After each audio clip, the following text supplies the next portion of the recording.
Intentional conversation. Intentional conversation. So here we are. Danny. Hello, Danny. Hello, Dan. Hey, Hey, welcome back to New Zealand. thank you very much. Appreciate that. Welcome to the Resetters podcast. We're resetting. What are we resetting? Good question. Me and you are resetting because I haven't seen you in a few years. You've left the country for love. For love, Yeah. chasing love. Yeah, and now you're back, Mhm. and we got to catch up and That's right. see. Do you feel any different now that you're back? I feel a lot better now. The first 3 weeks were quite difficult. The reverse culture shock, it's a far harder than Oh yeah, actually going to another country, but coming home is the culture of the difference is, yeah, it's very hard to know where one fits again, to find one's feet after being away. It becomes because confusing. And you mean it's harder because if you go somewhere else, you can reinvent yourself. But if you come back home after being away, you're still expected to Yeah. be like who you were? Or it's a strange feeling of nostalgia and like everybody's gotten older or changed. Right. And then coming back, in your yeah. memory, they're still the same. yeah, well, everything you come back, but all this experience and life has happened while you've been away, or you've experienced life, and everybody else has as well. And now coming back, where do I fit in the thing? And I guess the feeling of still being part of the other place, still the feeling of being part of the other place, the feeling that is there and unique to another place that you can't replicate in like what you can't replicate the full feeling really, not easily. You know, I still had the feeling from Austria, and then being here with this feeling of what it's like to live in Austria, with the perspective and the worldview and the values and the pace and the sense of things, is so different from New Zealand. It's just wildly. So you did change. You are changed. Yeah, definitely. Yeah, for sure. How are you changed though? Well, I can appreciate the difference. I can appreciate the creativity of New Zealand, and I can appreciate the safety that is found in something that is so well known and entrenched, or like a culture that is so. In Austria, the culture is very defined. It's been there for many hundreds of years. Yeah, New Zealand is only, as we know it, has only been around for 100, 200 years. Yeah, obviously the Māori were here for a long time, but yeah, socially, economically, in business, in education, in the way we conduct our lives, New Zealand compared to Austria, New Zealand's exploring all the time. People are exploring. We're just a baby country. Yeah, we're a baby country. We're defining ourselves. And if we're a baby, then is like what Austria is? It a full-grown man or a teenager or old man? I suppose in the scheme of things, probably a grandma.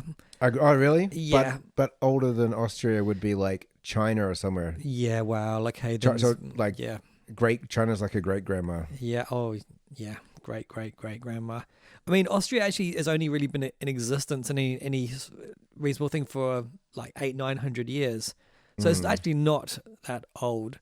But New Zealand for 100 or 150 years, well, or 600 with the Māori. The Europeans that moved here, not, Yeah. the Māoris would probably disagree. Yeah.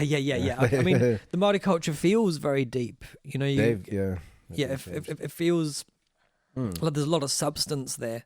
You said you like appreciate. You changed to appreciation. Or are you a different person? Did you view? Well, my worldview has changed. My perspective has changed. I can now appreciate. Right. Of course, I say New Zealand and the creativity and the and the opposite of the kind of more known and staying within boundaries. But I also am changed with just with life experience. But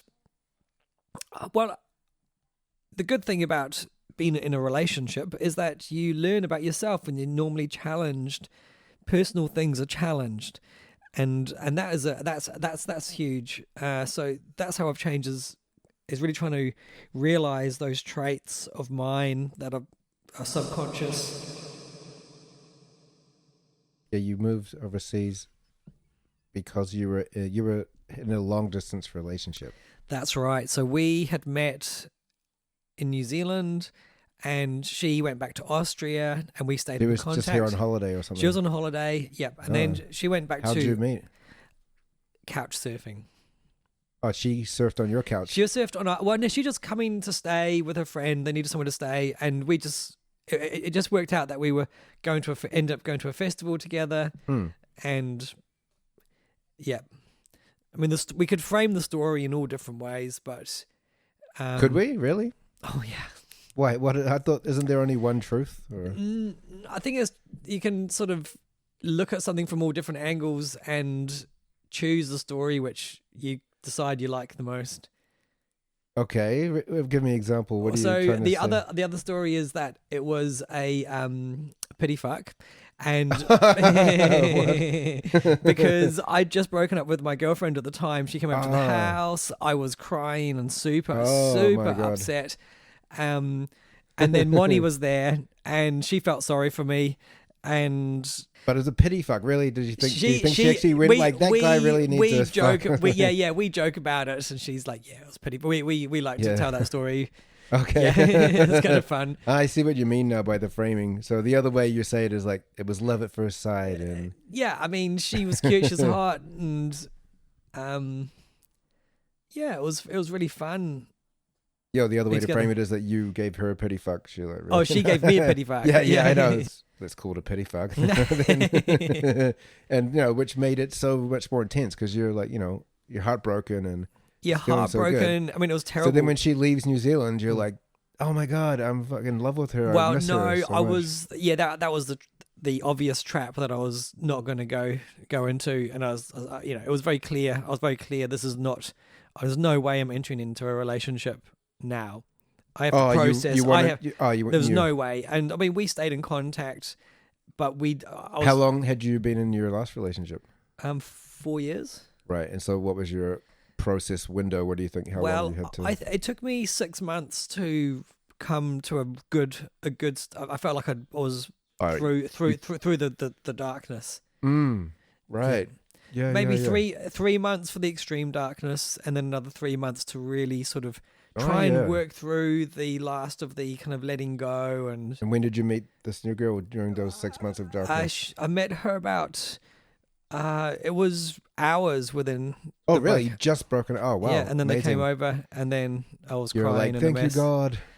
I was big time. I was nearly became a Christian again. Really? Yeah. Again. It was like reborn. Yeah, I mean, hot, cute, reincarnate. It was a soft landing. I mean, my whole self confidence was just like. I don't think it's good to depend on it. To this is what I need to get through this. Yeah, or to rely on it is the only thing. Yeah, because it's so easy to have especially with a relationship and a breakup, to become a serial monogamist. Going from relationship to relationship, but never resolving the heartbreak and the sadness and the loss. Okay. And coming to terms with it. Right, what happens if you don't do that? Then it builds up apparently, and then in the end, when you have a breakup, then it becomes it's a compound of all of them. Oh shit! It's like you're breaking up with 5 people at the same time. Yeah, if you've had 5 breakups. Yeah. So Moni went to Austria. She went to Austria, and after how long then? So after 6 months, I suggested we go on holiday to Bali for 3 weeks. Let's go have a holiday in Bali for 3 weeks. Oh, so you started dating her straight away? Well, no, it was 6 months later. So so you had the pity fuck. For like and then you didn't see her for 6 months. Didn't see her for 6 months, and then we met, and then she came. So that was like a one-off. It was just a one-off couple, like 2 weeks of fun. And right. Okay.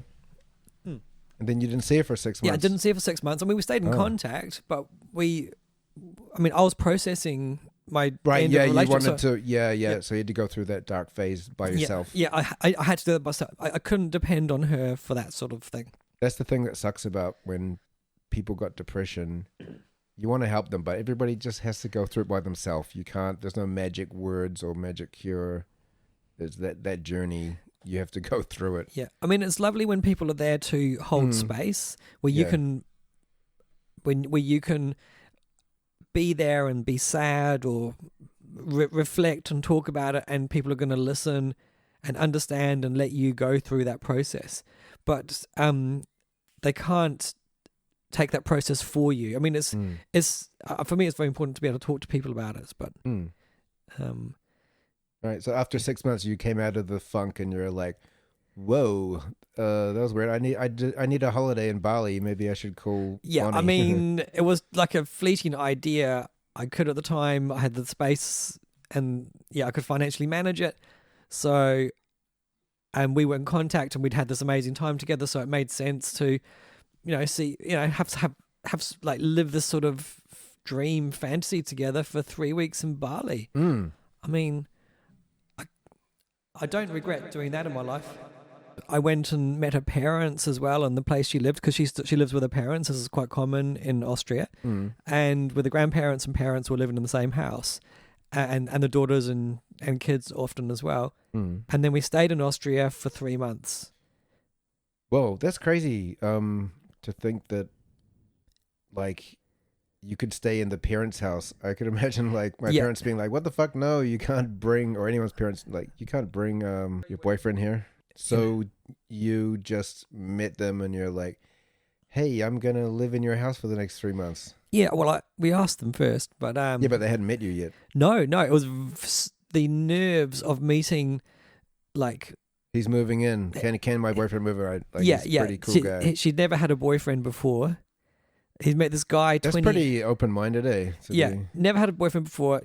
Guy from another country, from New Zealand, coming to stay in the house. I mean, like it's like a big change. They'd never had anybody else stay in the house. Yeah, so their world has just been the family. So that was actually a big thing for them. It was a huge thing for them. Yeah. Right. And I mean, I tried very, very hard to be respectful in every way I could, and they noticed that and appreciated that, and yeah, I tried. But it was like I was so nervous, so anxious about that first meeting was just terrifying, and because I didn't have much German then. Do they speak English? No, not really. Oh, that could be a good thing, though. Well, I mean, they speak a little bit of English, a little bit, enough to get broken communication. Yeah. Yeah, and then I thought I mean, we were in love.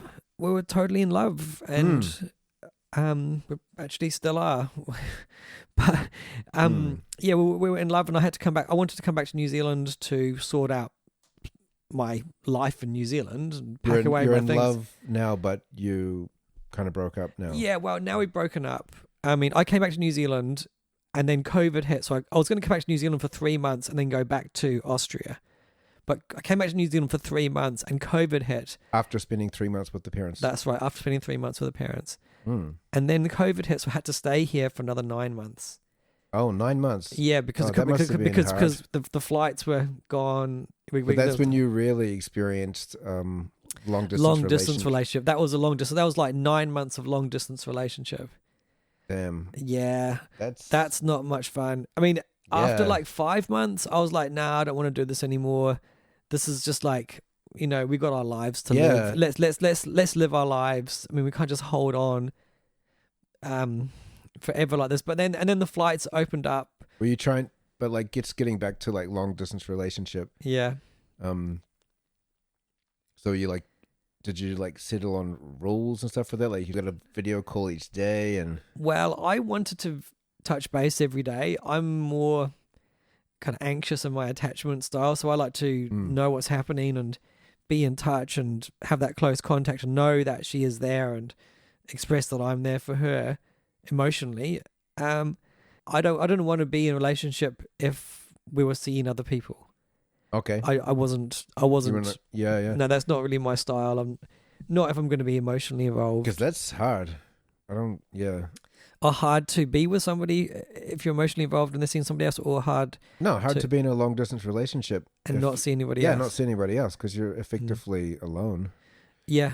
People say, you can FaceTime, but like for me, that doesn't count. Talking to someone on a screen it's not the same as being in the same room. Yeah, I mean, it's better than letters, I guess, but yeah, like in the old days. but But you still, could get away with it way easier in the old days because yeah, you get a letter like once a week or something.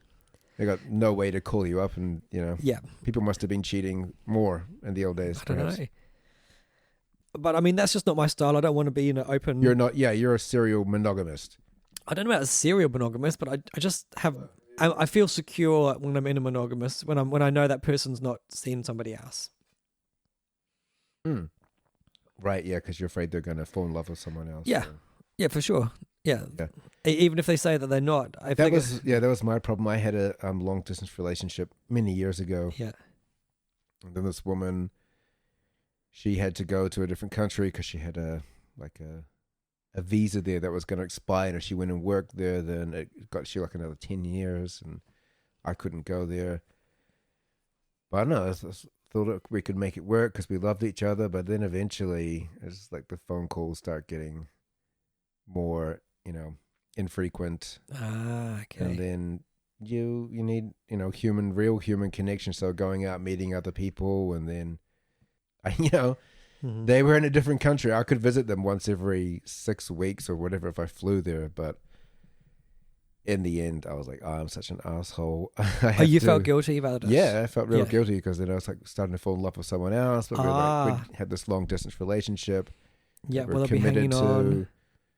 And so, in the end, I had to just, actually, I went there. I chickened out. Which country? I was in Indonesia and they were in Singapore. Oh wow! So I was flying to Singapore on the rig, but in the end, I was going to tell them, but then I went there and then I like chickened out. So as soon as I flew back on the plane, then I called them and I was like, oh, I couldn't say it to your face, but Oh my god! yeah, such a joke. I know. But I mean, with I was very much trying to keep that close relationship on a daily basis, keep talking because of that situation, which I know you could happen easily, is meeting somebody else. Yeah, so it was very big for me to talk, to have a connection every day, to have to message or video call or phone call every day to check in, so we didn't have that like fading away from each other. Right. Okay, it's better than nothing. Well, I mean, and then There's some people like really natural with the video call. I mean, and there's less chance that one of us is going to fade away and find somebody else. I mean, because if we're the other person's right on our minds, then it's less likely. But if the other person's not so much on our minds, then it's easier to find somebody else. Yeah. You're going to feel the guilt more. Yeah, so I don't know. I mean, that's kind of like an anxiety thing to keep somebody there, and I think it works.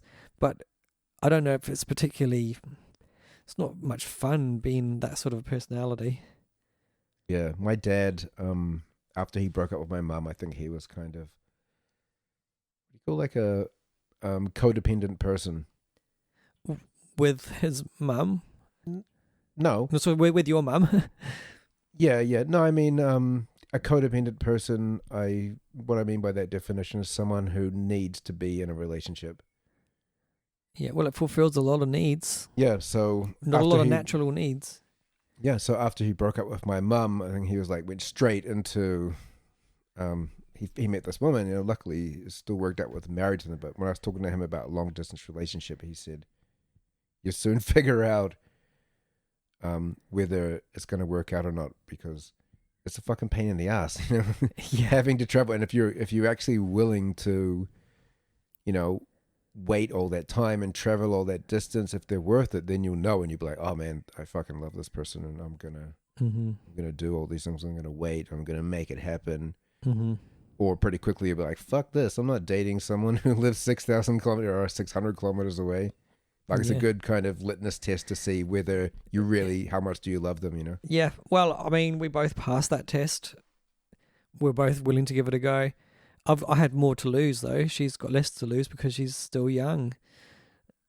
Well, what do you mean by that? Well, I mean, she has more opportunities in front of her to find a long-term partner. Whereas I think as you get older, those opportunities start to fade. What are you saying? That you can't find a long-term partner as you get older, it's harder to find a long-term partner? Yeah. Why? Oh, I mean, I'm like, please, like, No. I mean, inviting to be proved wrong. I mean, maybe that's a perspective what you're that I've thinking there, adopted. that like, I'm getting old, nobody wants me. Yeah, because when you go Or old, you're talking about you're getting older, you can't get younger women. Like, you're not attracted to women in your age group. Yeah. Because, there's lonely and single people in every demographic. Yeah, definitely.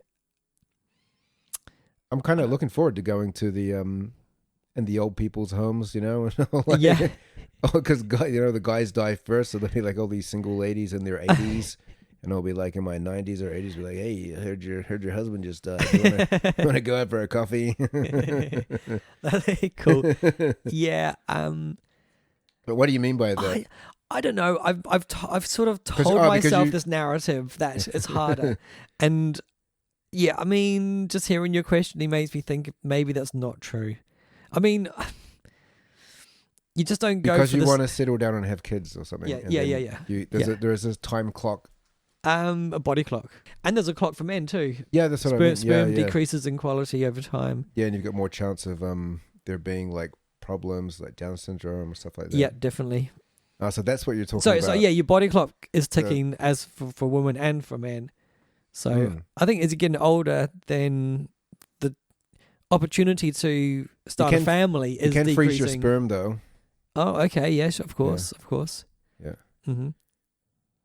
And you can, if you're a woman, get an egg from somebody else. Yeah, there's and options, do all of that stuff. But it's pretty hard work.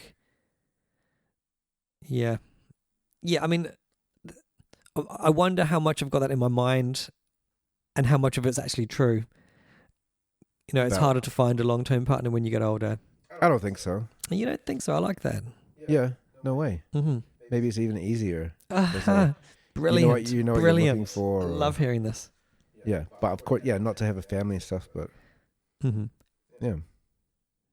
Right, nice. Okay, you've been reset.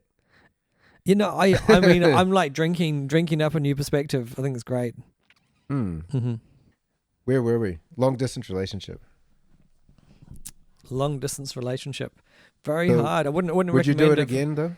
Long distance, if there was a known goal, but I wouldn't. No, I don't want to be in a long distance relationship again. Nobody does, eh? No, it's fucking annoying. I heard some couples take like separate holidays. I mean, I do like, a month or something, or 6 weeks would be okay. But I mean, I don't want to do like 6 months. No way. That's really shit. No, long distance is hard. And moving to another country is difficult as well. Moving away from your home into another country is quite an upheaval. I mean, some people are really into it, and it's in the beginning is always romantic and everything's new. Yeah, it's new and exciting. You're discovering everything. It's always fun for the first 6 or it's usually fun for the first 6 months. Really fun, really exciting. You're learning about all these new things, these new experiences. You're full of enthusiasm. It's like starting a new business. It's beginnings, exciting, fun, enthusiasm, and then 6 months or 9 months later, that enthusiasm is worn off. Yeah, that's what happened to you. What happened? Oh yeah, and people warned me about it. I was like, oh no, I realize it, but I'm gonna push through. But you do get worn down, and so not worn down, just the enthusiasm fades. And it's hard to keep that. Same with like a relationship, right?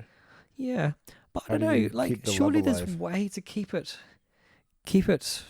exciting, But yeah. I know. I'm only just learning now how to have sustained relationships.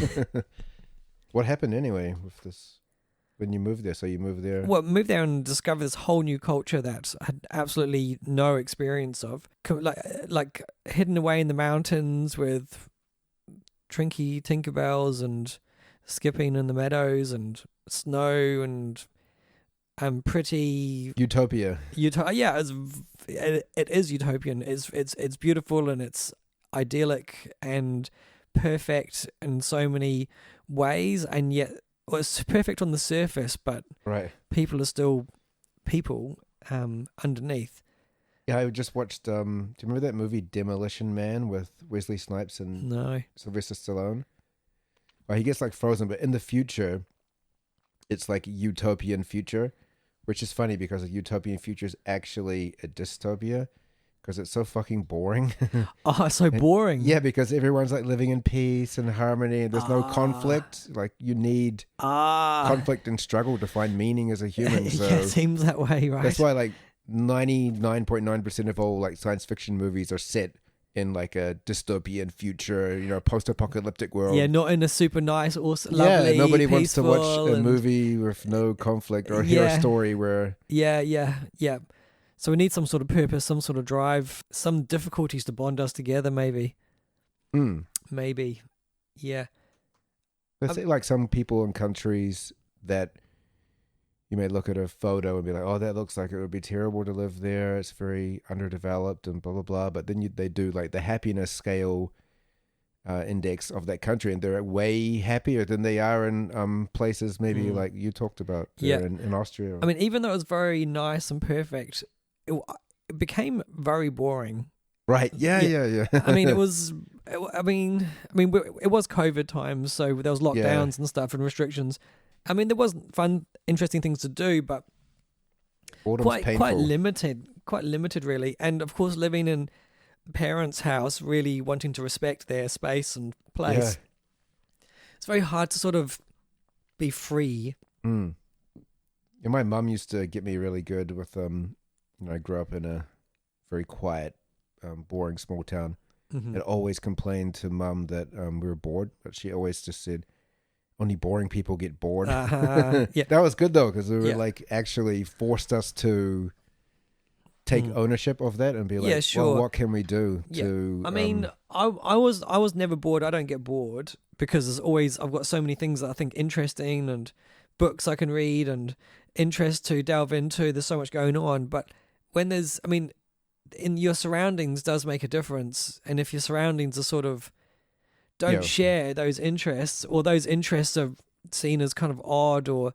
no, people can't relate to the things that you find exciting and interesting, and you got the cultural gap and the generation gap with the parents in the house. And just as we don't share many of the same interests. I mean, it's a kind of cultural, but it's actually kind of more of an interests thing, like. Right, because you have to do some things together. Yeah, I mean, we liked skiing. The skiing was fun, but I mean... You mean you and Moni, or you and the whole family? Me and us and the family, yeah. Right. But I mean, cooking cakes is not my interests, you know? Yeah. And stressfully maintaining a garden gets boring. If it's like, trying to get the grass exactly right. I mean, I don't want to I was very, very appreciate everything. Sure. And, but and philosophically as well, I'm interested in exploring ideas and exploring other people's and challenging my own ideas and other people's ideas, and considering new ways of seeing the world and growing in that perspective. And in a place that's been very set in their ideas have already been formed for generations, and to have it's very set. The way things are done, the way we think, the way we do things is already known. This is why would you do anything different? And it's already perfect. It's already this is the way it works. This is the way it's done. This is how life operates. And for me, wanting to explore different ways of seeing the world, as one of my interests. I mean, you're kind of weird. Yeah, thanks. yeah, you're welcome. I mean, different ways of seeing the world is, but like, if nobody else wants to explore the different ways of seeing the world, it gets kind of frustrating. Yeah. So I wouldn't say I wasn't bored, but I was not very mentally kind of stimulated. And I could, if I was living there for the next 10, 15, 20 years, it would be really, really hard, to... What do you think would happen? You just become depressed, or? Yeah, I think... Like boredom equals pain. Boredom is like I could imagine torture. myself being really depressed. I got really sad for quite a while. I mean, because you were bored. I would go and find places and people to relate to, and I did, but I had to go outside of town. I had to go travel to different cities in Europe, and it's so good because Europe has all these different opportunities for that. But it was hard for me to find. That's not your daily life, though. That's going out somewhere else. Have an interesting existence. And I mean, I did meet some people and stuff, and it wasn't too. But like, I mean, this is like farmers, like a farming village. That's where I come from, and it's a beautiful town, but I go back there, and within 1 day, 2 days, I'm bored as shit. I mean, like, it's like same as farmers in New Zealand. Like, I mean, they're good, they're good people, and there's stuff, they're doing important stuff. I mean, it's usually, I imagine in New Zealand as well, there's like a culture that goes around with it, and this is the way we do things, and kind of that blokey thing. It's just, I like a bit more variety in my life, and it's just, too much not variety. Is that what, because you guys broke up, is that partially what led to that? I mean, it was partly because I just couldn't see myself living in the future. I didn't want to have a future that was going to involve staying there. After being there for long enough, I was like, hang on, no, this is not the space I want to live in. As much as I appreciate the warmth and hospitality, there's I'm used to having a full calendar and socializing and seeing people. I mean, and visiting people coming around to my house and me visiting their houses and going out for coffees and drinks and parties and festivals, talking, catching up, bonding, sharing ideas. Tell us about interesting projects that you're doing. What are you into now? Try something new, like a podcast. Do a podcast. And all these things are interesting, but when it's like, you over there, it's you get a job, you go to university, and then you get a job, and then you work in that job for your life, and you have 2 or 3 friends, or maybe 4 or 5 friends, and you hang out with them every few weeks. You might visit them, or maybe we're speaking from a privileged position though, because in New Zealand we've got the it's normal for us to be able to go stay in a house without our parents and have this freedom to do that. But that's not the case over there. No, you don't really. I mean, you don't really go to people's apartments much. We do a little bit, but not much really. I guess because we don't live with our parents as much, then we can tour, we can do things, we can we're a bit more at liberty. Because it seems like most countries in the world, people live with their parents until they get married or something. Yeah, I think that's quite normal around the world. I mean, I do like it. It's a very Western based thing. What, to be like, to leave home when you're and whatever, it's encouraged. 16 or 18. Get the fuck out, like go make something of yourself in the world and get the fuck out, like leave the nest. It's weird because it's also maybe encouraging like a not healthy relationship with your parents, where in these other countries like, oh, I love you, we're going to live together you can live with us forever, and that's cool because we love you. I mean, they want you to live with the parents so that you can take care of them when they're older. Oh, it's an investment. That's right. Yeah, that's right. I did notice that say in somewhere like Indonesia, where there's not really, well, there isn't a social security or health insurance. So by having, and so you don't have a pension or whatever. So, but by having 5 or 6 kids, hopefully one of those will be like successful, or maybe 2 or 3 will like make quite a bit of money. So you'll be taken care of. If you don't have any kids, and then you become 70 and you kind of get frail, you might not. But if you don't have a big family, you might end up on the street. Yeah. So there's a lot of there is a lot of pressure for kids to stay home and take care of the grandparents, take care of the parents. But in Austria, they've got health insurance and social security. All that stuff, it's right? quite a big. It's a robust system for social security. So why are they staying with their parents so long? I think as emotional needs as well to have somebody there, I guess. Right. Or is it the economic because they can't No, it's not the get economic. but the economic in the sense that, well, like there's not easy access to renting a flat.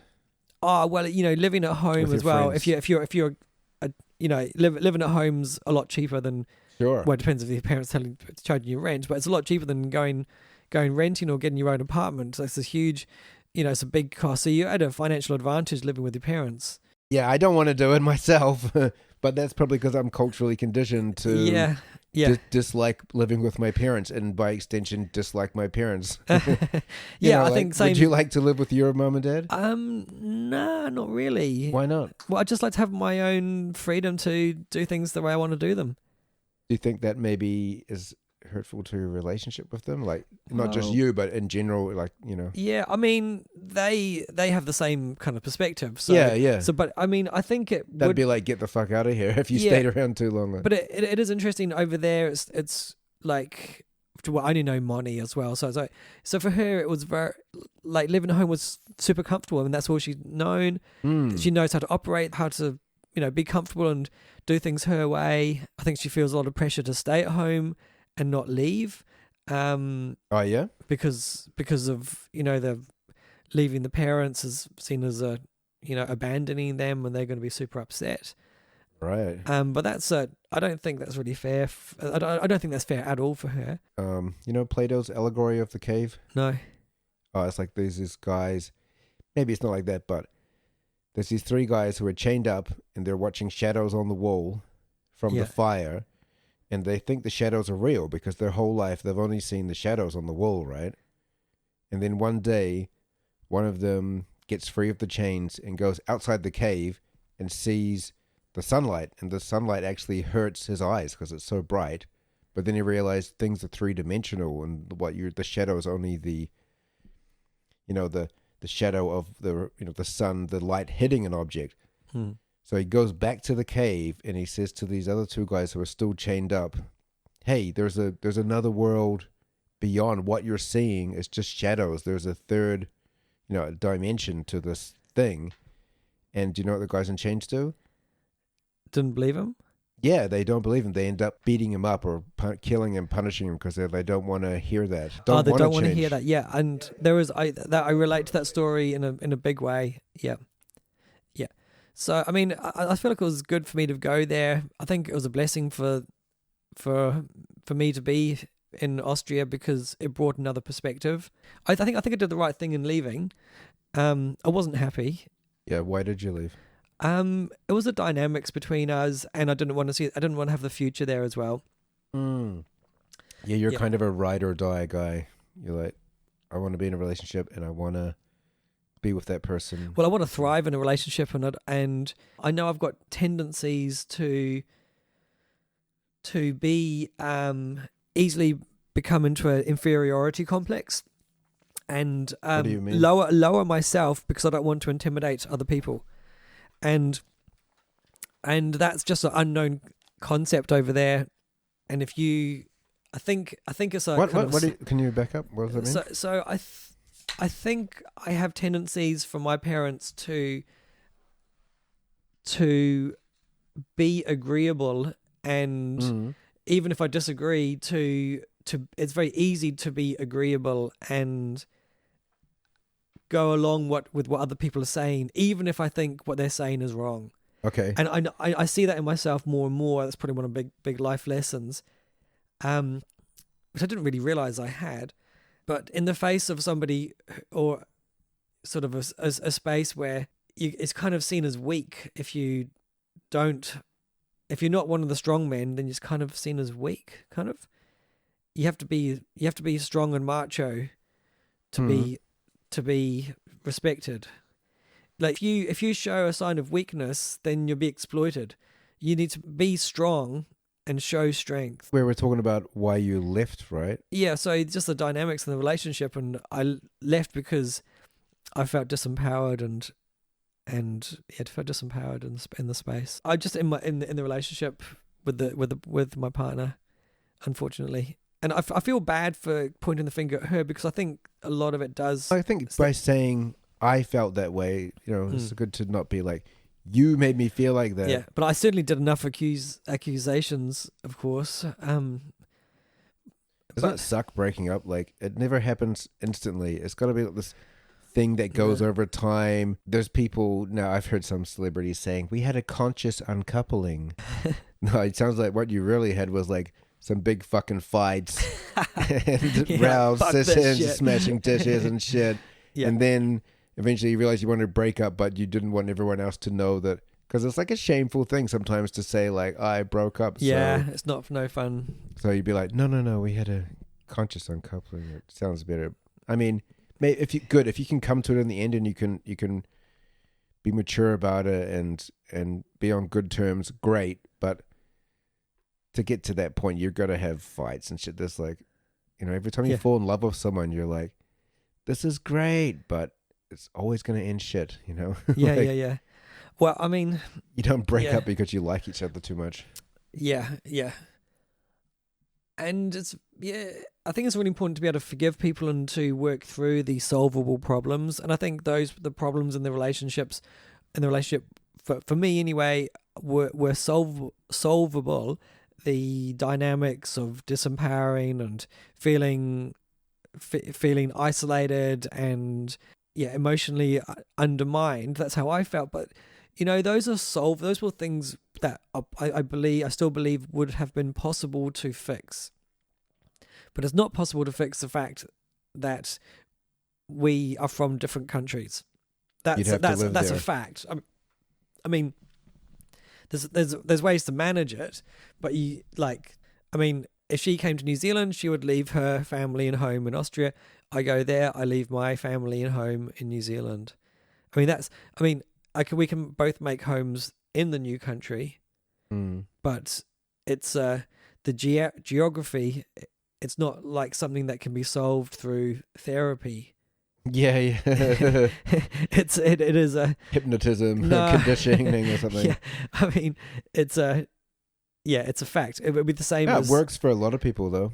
Okay. People who hate their home country, like, please take me out of here. Like, yeah, yes, sure, thank you. Sure, of course. But we both like our countries. I'm looking to get out of here. Oh, you're looking to get out of here? Yeah, okay, that's right. Yeah. But do you like New Zealand? Yeah, I would say I used to have a chip on my shoulder with New Zealand because I'd be like, fuck New Zealand, I want to see the world. It's so isolated from everything. And so I did travel a lot, and I still do want to travel, but I can at least recognize my privilege of being here where it is quite safe and secure, and that's probably all the more reason why I do want to say travel to some developing countries and make my life harder. People always say like, I moved to New Zealand for a better life, right? And I'm like, I want to go to India for a more challenging life. Okay, yeah, okay. Oh, I understand that. I don't know what's wrong with me. I'm like, fuck, man. Like that place you're describing in Austria, I'm like, that sounds like hell. Does it to you? Yeah, just like the white picket fence and total white picket fence. I mean, it's not white. It's not exactly white picket. It's like perfect. Trimmed. Yeah, everything's in order. Everything's in order. The wood stacked in a particular way. I mean, it's Hansel and Gretel style. Yeah, and everything's there. The wood is chopped nicely, and there's lots of homely things, and the cakes are made nicely, and the Christmas has the carols and the people singing, and the churches have the bells ringing every day. And there's no place for a punk. No. If you're a punk, you are a fucking motherfucker. Scum of the earth. Scum of the earth. Yeah, see, that's me. I'm a punk at heart. Yeah, well, same here. I have this in me too, and yeah. What were you thinking then? You're just like, you're in love, and you're like, I can make this work. I can wear a sweater, Christmas sweater, and yeah, exactly. I'll like do it, wear and do all those things, but it's. If you're a punk, can you ever stop being a punk? I think if you've had some strong cultural influence like that, it's pretty hard to. You can't. It's just part of who you are. But even these people on the white picket fences, they still put on, Black Sabbath or Led Zeppelin and stuff, do they? Or not? Or they all listen to Celine Dion? Oh yeah, I guess like even Celine Dion has a bit of that era in her.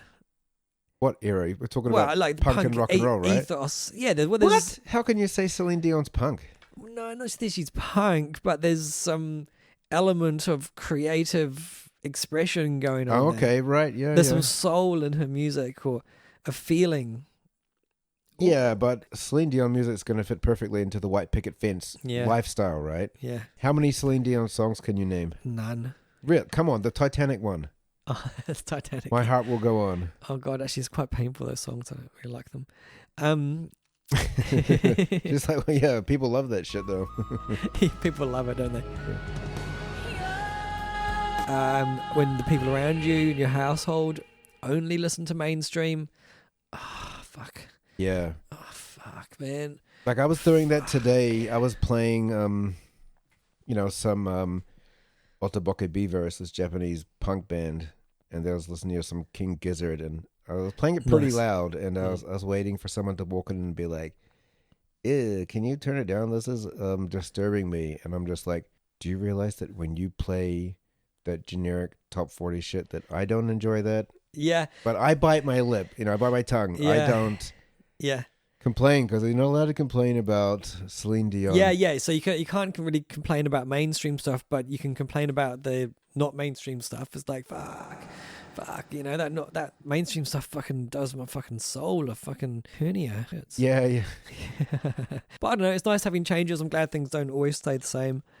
What is the reset coming from this? Well, from resetting for personally, it's resetting my life to almost starting again. Yeah. Like after hoping, going in one direction and giving everything into it, and then resetting to start back again. As much as I say I left because I didn't want them, there is many parts to it that I still appreciate. Like Right.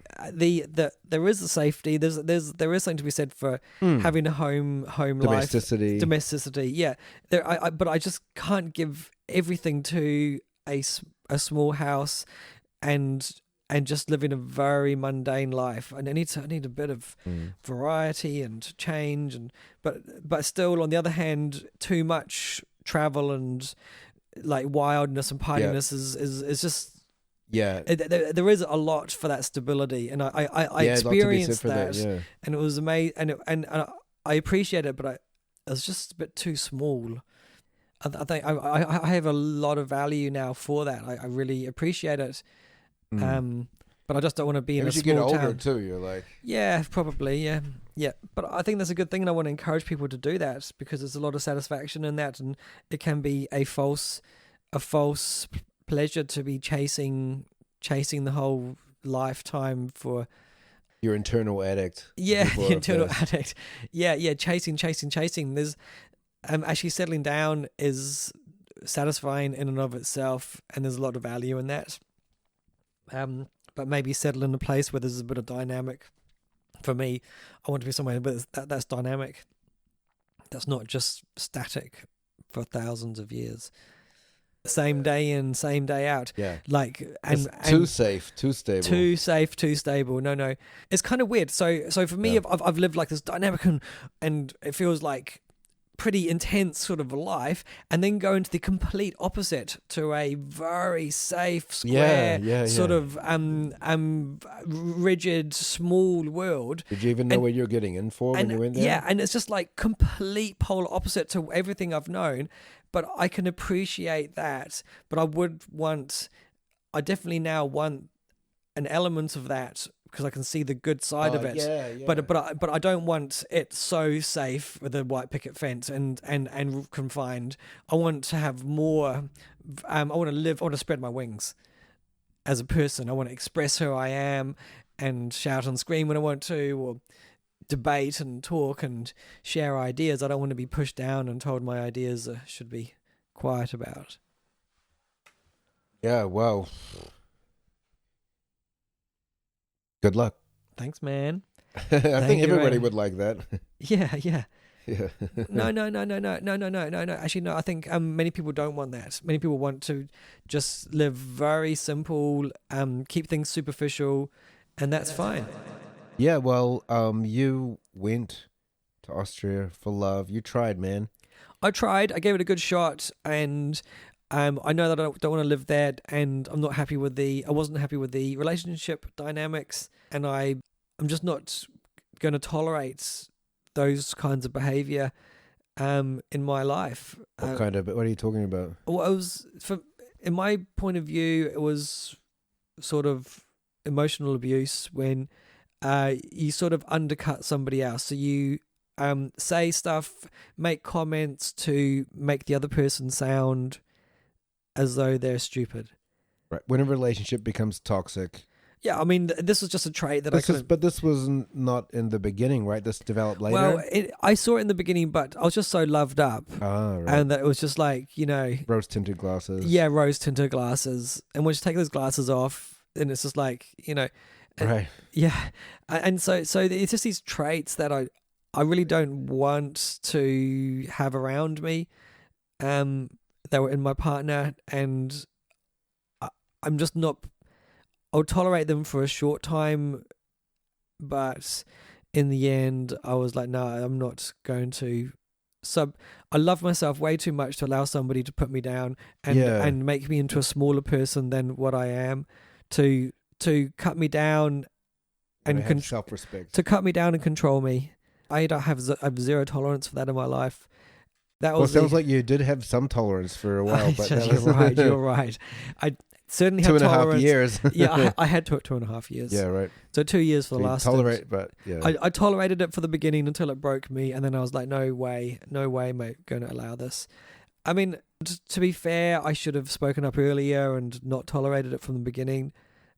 And to be fair, she made a lot of changes to make things better, and I was finding it hard to forgive. But it's like intergenerational traits of putting other people down. It's pretty hard to sort of change that instantly when that's what your family and the kind of the neighborhood does as well. It's kind of in the culture thing. Yeah. This kind of like superiority sort of sense. A sense of superiority and making the other person sound as though they're lesser. Yeah, which is actually a form of emotional abuse. And and I didn't really recognize it for what it was because it's so subtle in so many small things when people will undermine you and argue back for the sake of trying to prove you wrong, regardless of if you're wrong or right. It becomes, over time, it cuts a power away. Play. It's a power play, yeah. It's a power play, and a game that I'm not prepared to engage in. Yeah. The way people normally win in that game is cut them down. Who's going to cut down the other person the most? Yeah, who's going to belittle the other person the most? Yeah. So I don't feel. I love myself, care about myself. I'm not going to put up with behavior like that. Well, I did put up with that. Good on you, man. I did put up with that, and I'm not going to. Yeah, it sounds like you did put up for a while. I mean, I can take it like a water off the duck's back for a short time for passing comments or for a little bit, but now I've decided it's my boundaries are. And I was just like, I can't wait to fucking leave out of this place. I just took me ages to figure out how to get out. Yeah? How'd you figure it out? Well, I got my books and packed them away without her knowing. And your lovely books. All my precious possessions, which is mainly my books and a few other things. And I packed them into a box and sent them away without her knowing. Because I knew if she found out, I'm sure I'd be in like so much trouble, And you'd be a big fight about it. Or... Well, yeah, I just felt like I didn't have power in the situation. I know you love books. If you could only take one book with you, or have one book with you for the rest of your life, what would it be? Besides the Bible. I don't know which book I'd have, to be honest. Yeah.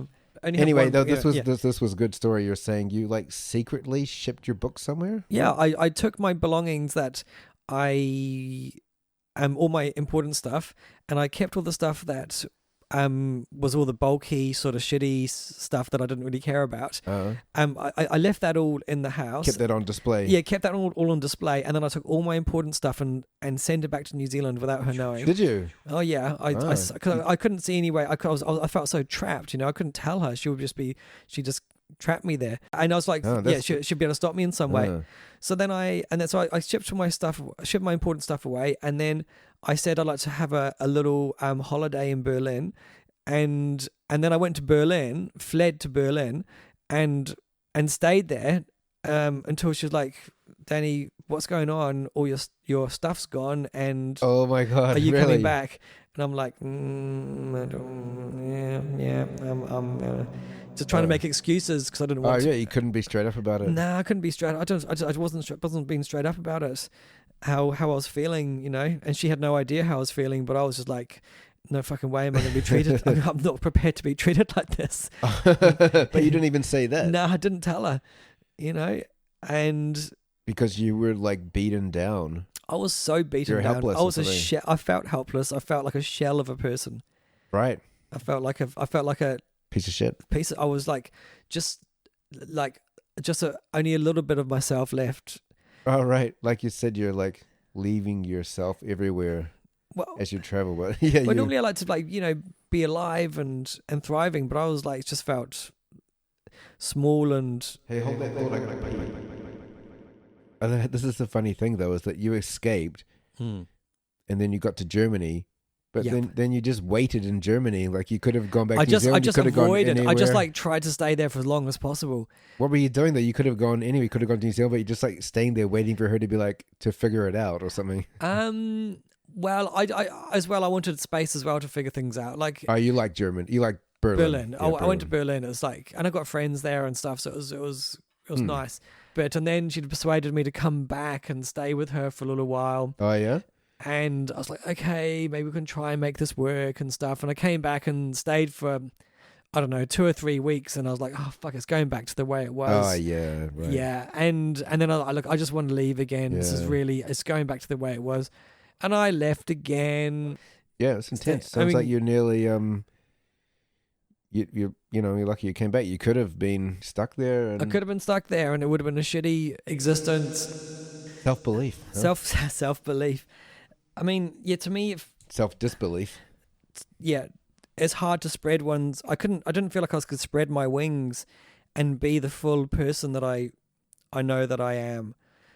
And Who are you, Danny? Well, here I can, and Berlin and some of the cities, I feel like I can express myself instead of trying to hide myself or make myself smaller. I can make myself I can fully bring myself out. So what's the reset? So the reset for me is coming back. The reset's coming back to New Zealand and resetting the beginning. Yeah, and then I really want to share some lessons, but I think one of them is definitely appreciation of, the appreciation of domesticity is not inherently boring, but there's a lot of good things about it, but it can be really fucking boring if you're in the wrong place. Fucking hilarious. Tell you this whole podcast, actually, we've had an audience member, Garbo's, sitting here. He's been listening the whole time. Any comments to add? No, she's like shy. She won't say anything. You're a good listener. I feel quite comfortable with you here, though. So you're nice. Good. Yeah. Nice. And it's been good talking with you, Danny. Yeah, thank you very much, Dan. It's a pleasure. I really enjoy it. Thank you for the opportunity to sort of express and talk and think. Yeah, I wonder how long we've been talking for now. I'm glad you're back and maybe you've kind of changed in a good way from being in this relationship. You tried it out. You threw the dice. Yeah, I feel like I've grown and I'm glad about that. And I'm glad to be back in New Zealand. You're resetting right now. Definitely. And Dan, you've helped me reset. I really appreciate that. Okay, great. Awesome. Yeah, thank you very much. Cool. You're a good go-to for me when I want to reset. So yeah, love you, man. Hey, love you too, bro. Cool. Excellent. Thank you. Thank you very much. Bye.